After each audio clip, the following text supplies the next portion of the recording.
Photosynthesis is a biological function in bacteria and plants and is carried out by protein complexes called chloroplasts, which harvest light energy and transform it into chemical energy. Photosystem 1 and photosystem 2 are complexes inside of chloroplasts involved in the primary photochemistry of photosynthesis. Both photosystems are similar because they gather light energy, but they differ in their application and energy level. Organisms may have either one of the two photosystems, or they may have both. Cyanobacteria are photosynthetic prokaryotes, believed to be the first photoautotrophic organisms to split water molecules into oxygen gas and free protons.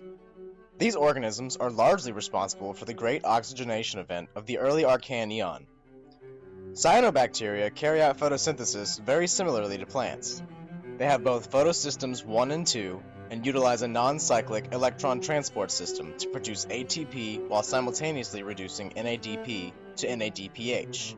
A key feature in cyanobacteria that plants do not have in their photosynthetic cycle is phycobilisomes. So what are phycobilisomes? PBS have large protruding rod-like structures that offer a vast surface area for the capture of light.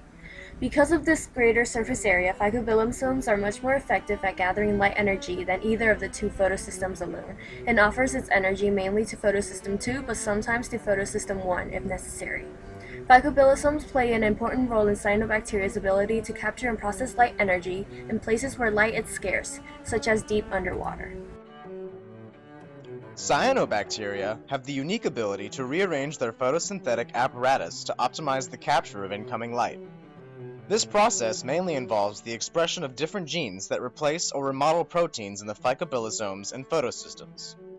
Generic pigmentation is replaced with more functionally distinct pigments and diverse phycobiliproteins that absorb certain wavelengths of light more efficiently.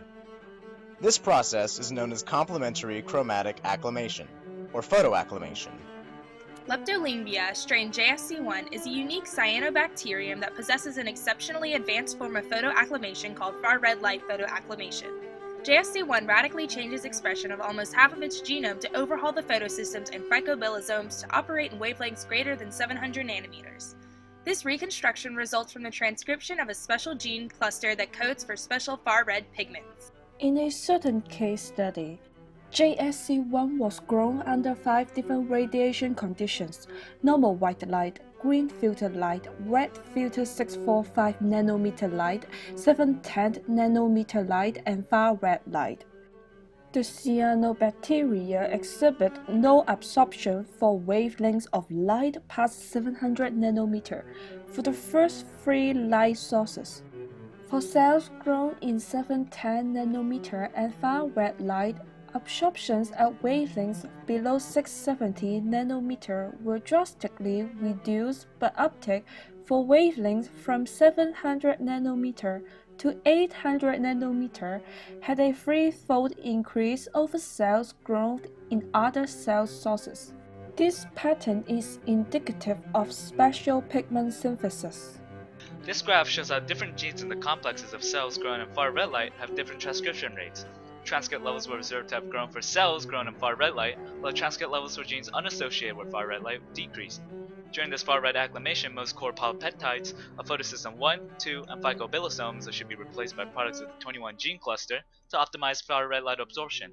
To verify that this was indeed the case, photosystem 1 and 2 complexes were remodeled under far red light. Proteins of photosynthetic complexes isolated from JSC1 cells grown in white light, far red light, and 645 nanometer light and 710 nanometer light were analyzed.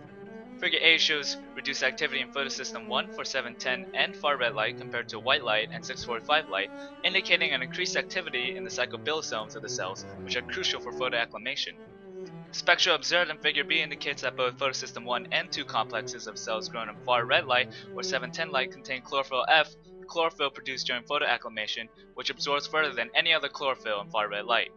The core polypeptides in the cells grown in far red light or 710 light were the products of genes whose transcript levels strongly increased in cells grown under far red light, while the cells grown in white light or 645 light contain products of genes with lower transcript levels under far red light.